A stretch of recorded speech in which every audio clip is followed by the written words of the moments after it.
नमस्कार दोस्तों, मैं हूं अजीत कुमार और आप देख रहे हैं ड्रीम टेक एजुकेशन। आज के इस क्लास में हम लोग ज्योग्राफी क्लास 9th का India size and location chapter 1 का रिवीजन करेंगे और इसमें मैं आपको बहुत सारा ट्रिक बताऊंगा जिससे कि आपको ये चैप्टर बहुत आसान हो जाएगा। तो चलिए शुरू करते हैं आज का ये क्लास। सबसे पहले हम लोग क्या देखेंगे कि India in size and location हमें क्यों पढ़ना चाहिए। इंडिया साइज लोकेशन हमें पढ़ने के लिए सबसे आसान चीज़ है कि हम इंडिया के बारे में समझ सकेंगे, है ना।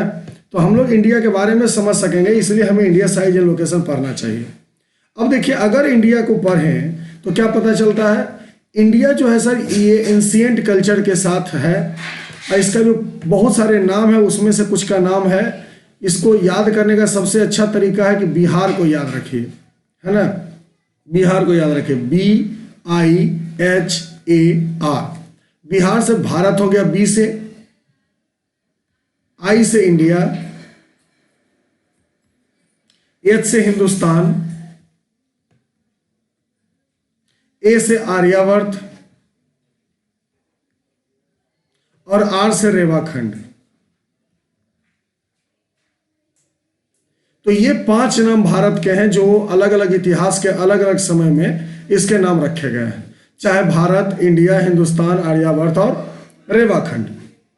चलिए शुरू करते हैं आज का क्लास विथ न्यू जोश। हमारा उद्देश्य है कि आपको अच्छे तरीके से एसएसटी और साइंस का वीडियो मिलता रहे। अभी एग्जाम का समय है, इसलिए हम लोग ज़्यादा से ज़्यादा रिवीजन क्वेश्चन करेंगे और रिवाइज करने के बाद हमें ये चीज़ें समझ में आएगी कि एक शॉट में, एक दिन में, कुछ मिनट में आपका ये वीडियो आपके कैप्चर में हो जाएगा। तो सबसे पहले शुरू करते हैं India size and location. Let's start with a new experience.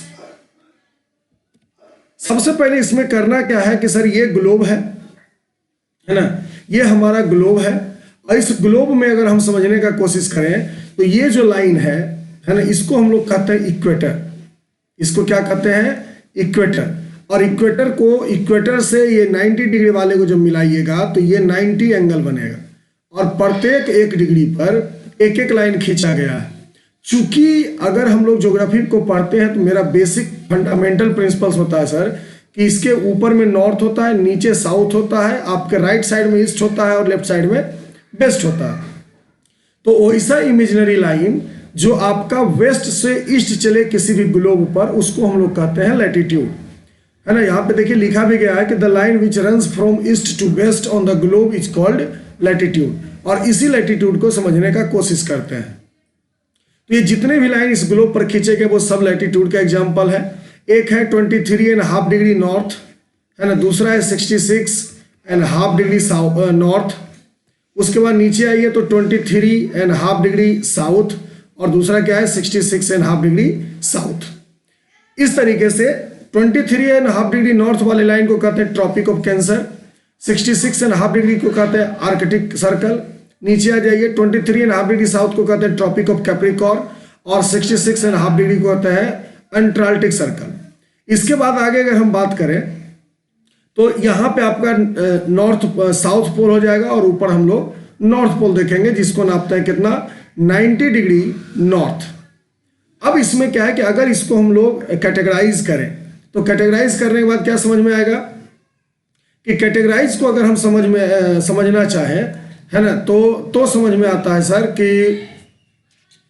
है ना, ये समझ में आता है कि अगर हम लोग इसको कैटेगराइज करें तो हमें क्या पता चलेगा कि वैसा एरिया जो 23.5 डिग्री नॉर्थ से लेकर के 23.5 डिग्री साउथ के बीच में आता है उसको हम लोग कहते हैं ट्रॉपिक ऑफ, इसको कहते हैं ट्रॉपिकल, है ना, इसको कहते हैं ट्रॉपिकल रीजन। इसको कहा जाता है ट्रॉपिकल रीजन। वैसा एरिया जो 23.5 डिग्री नॉर्थ से लेकर के 66.5 डिग्री नॉर्थ और 23.5 डिग्री साउथ से लेकर के 66.5 डिग्री साउथ के बीच में जो होगा उसको हम लोग कहते हैं क्या, सब ट्रॉपिकल रीजन। इसको कहा जाता है सब ट्रॉपिकल रीजन, है ना, इसको कहा जाता है सब ट्रॉपिकल रीजन। दूसरा क्या आता है कि 66.5 डिग्री नॉर्थ से लेकर के 90 डिग्री नॉर्थ को और 66.5 डिग्री साउथ से लेकर के 90 डिग्री साउथ को, इसको हम लोग कहते हैं नॉर्थ पोल, है ना, इसको नॉर्थ पोल कहा जाता है, यानी पोलर रीजन इसको कह सकते हैं, और इसको कहा जाता है साउथ पोल, है ना, या इसको साउथ पोलर रीजन कहा जा सकता है। तो इस तरीके से हम लोग इस बेसिक कंसेप्ट को समझते हैं। अब देखिए टोटल नंबर ऑफ लैटिट्यूड की अगर हम बात करें तो क्या पता चलता है सर, इस 0 डिग्री से 90 लैटिट्यूड ऊपर खींचे जाएंगे, और इस 0 डिग्री से 90 लैटिट्यूड जो है ये नॉर्थ डायरेक्शन में खींचा जाएगा, ये साउथ डायरेक्शन में खींचा जाएगा, और अगर इस 90 + 90 को कर दें तो टोटल हमारा 180 लैटिट्यूड हमारे ग्लोब पर खींचा गया है। इसके बाद बात करते हैं हम लोग लॉन्गिट्यूड की। अब देखिए जब लॉन्गिट्यूड की बात करते हैं तो एक वैसा लाइन है सर जो नॉर्थ पोल से लेकर के साउथ पोल के बीच में खींचा गया जाता है, और वो खींचा जाता है कैसे, नॉर्थ से साउथ की ओर। इसी को हम लोग कहते हैं लॉन्गिट्यूड, इसको हम लोग कहते हैं क्या, लॉन्गिट्यूड। और ये जो लॉन्गिट्यूड है इसको हम लोग उसी ग्लोब पर दिखाते हैं। अब अगर देखिए इस पर अगर हम लोग लैटिट्यूड को दिखा दें तो आपका लैटिट्यूड कुछ इस तरीके का बनेगा ग्लोब, है ना, आपका जो ग्लोब है वो कुछ इस तरीके से बनेगा।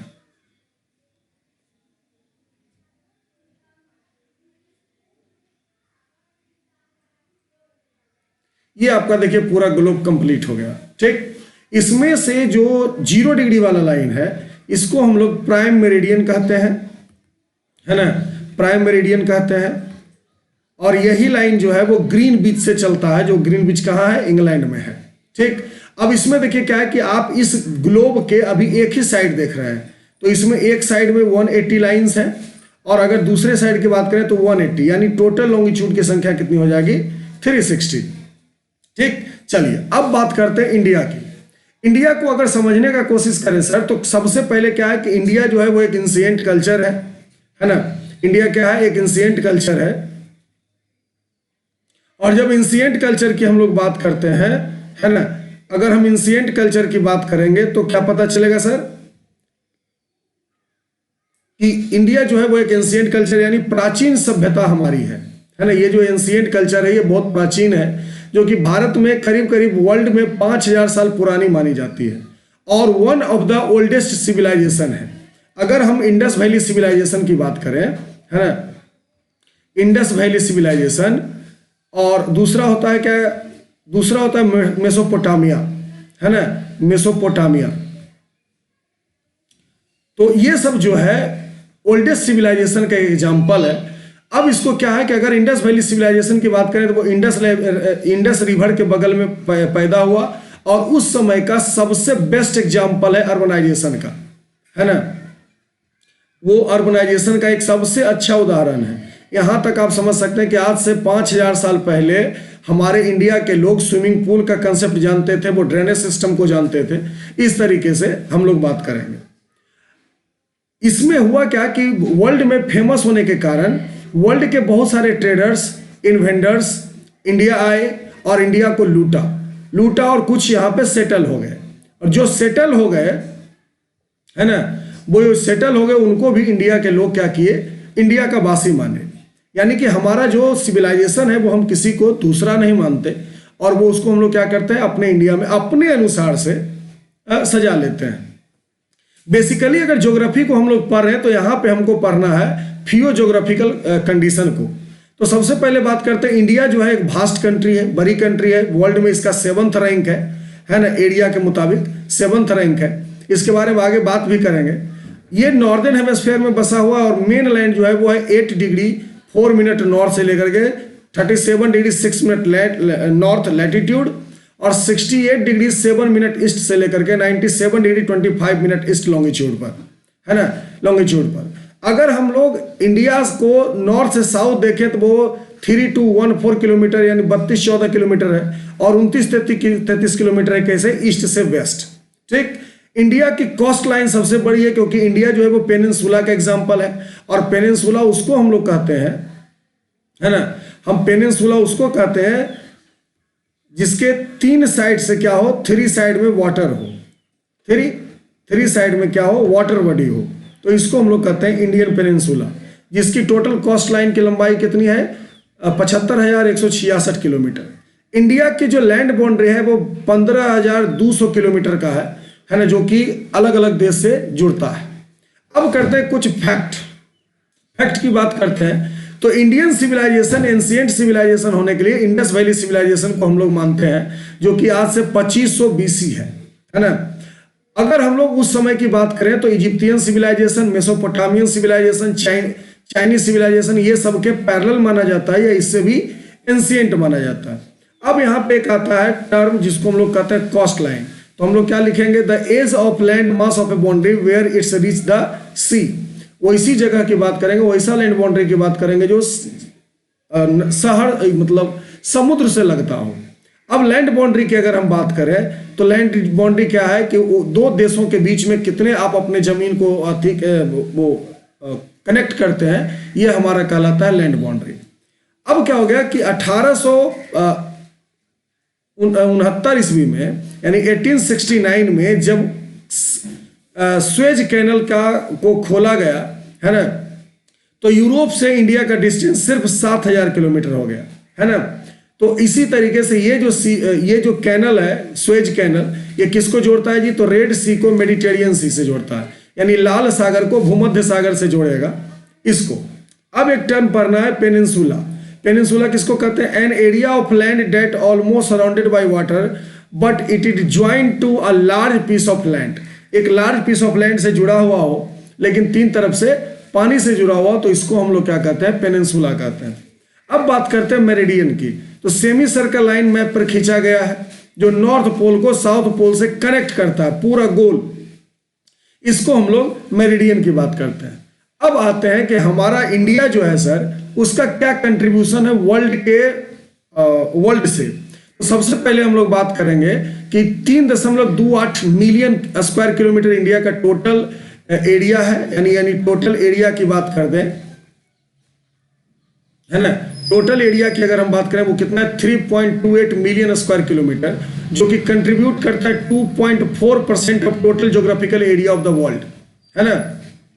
2.4 नहीं है, ये 3.28% है ना, ये 3.28% है टोटल वर्ल्ड का।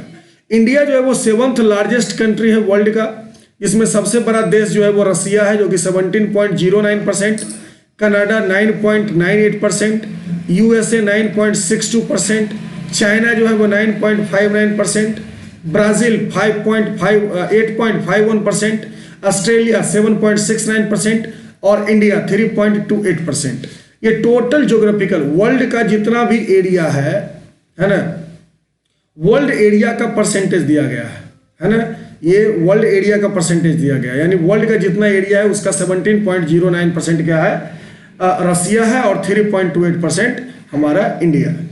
यानी क्या पता चला, वर्ल्ड के सबसे लार्जेस्ट में से हम 7th पोजीशन पर है। और अगर पॉपुलेशन की बात की जाए है ना, पॉपुलेशन की अगर हम बात कर दें तो पॉपुलेशन में हम लोग वर्ल्ड में दूसरे नंबर पर हैं। पहले नंबर पर है चाइना, है ना, चाइना जो कि वर्ल्ड के चौथा सबसे एरिया में बड़ा देश है, और दूसरे नंबर पर है हम लोग इंडिया, है ना, जो कि वर्ल्ड के क्या है 7th पोजीशन पर सबसे बड़े कंट्री में आते हैं। नेक्स्ट मूव करते हैं हम लोग। अब बात करते हैं इस इंडिया के। इंडिया में देखो हम लोग क्या देख रहे हैं इस मैप में, ये मैप डायरेक्ट ज्योग्राफी के बुक से लिया गया। देखो ये है 37.6 डिग्री नॉर्थ, ये आपका है 8.4 डिग्री साउथ, ये आपका है 68 डिग्री 7 मिनट वेस्ट, और ये आपका 97 डिग्री 25 मिनट ईस्ट, है ना। अब देखो अगर हम लोग नॉर्थ को साउथ से जोड़ते हैं तो कितना दूरी है जी, तो ये है सर 3214 किलोमीटर, ये है कितना 3214 किलोमीटर, और अगर ईस्ट से वेस्ट बोलते हैं तो 2933 किलोमीटर। ठीक, चलिए आगे बढ़ते हैं। अब देखोगे क्या कि इंडिया में एक लाइन है जिसको कहते हैं ट्रॉपिक ऑफ कैंसर। ये देखिए आपका ट्रॉपिक ऑफ कैंसर है जो 23.5 डिग्री नॉर्थ से होकर के गुजरती है। ये जो ट्रॉपिक ऑफ कैंसर है, यहां से क्वेश्चन पूछा जा सकता है कि इनमें से किस स्टेट से होकर के ट्रॉपिक ऑफ कैंसर नहीं गुजरती है। तो आपको पता होना चाहिए किससे होकर गुजरती है। तो इसके लिए याद करना है मित्र पर गमछा झार, है ना, मित्र पर गमछा झार, ये इसका ट्रिक है। मिजोरम, त्रिपुरा, पश्चिम बंगाल, राजस्थान, गुजरात, मध्य प्रदेश, छत्तीसगढ़ और झारखंड, ये 7-8 ऐसे स्टेट हैं जिससे होकर के हमारा ट्रॉपिक ऑफ कैंसर गुजरता है। अब बात करते हैं इस मैप की। ये जो मैप आपका है सर, ये बेसिकली हम इसीलिए बनाए हैं या इसीलिए इस वीडियो में रखा गया जिससे हम लोग बहुत सारी चीज को समझ सकें।